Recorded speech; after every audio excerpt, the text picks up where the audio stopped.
Guys, ito na po yung kakalabasan ng conversion guys ng Civic Dimension. 2.0 yan guys, EPS dati. Ito na, ginawa namin fluid type. Dito po yung steering pump, yung baso dito po. Brand new po yung hose guys para maganda yung kakalabasan ng steering guys. Okay, start.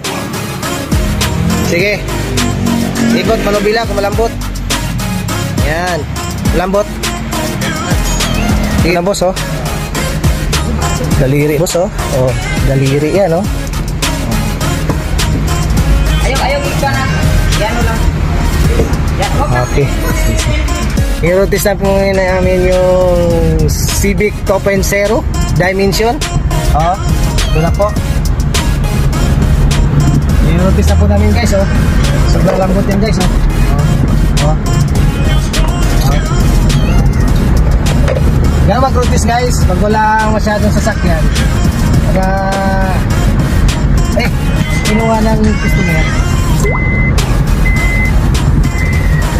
Tuwa sila kung gano'n kalambot.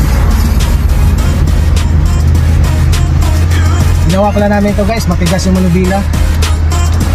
EPS to, tapos kinonvert namin ng fluid type. Ito na nga yung kalabasan guys. Tignan mo guys, oh. Diba guys? Sobrang lambot guys.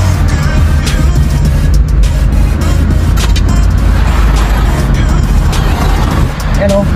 Walang kabig-kabig guys yun. Kumbaga, makalampag na yung sasakyan guys. Oh, pero bahala na sila si Sir dyan kung saan nila papagawa. Basta yung steering na conversion, ayos na guys. Bye bye.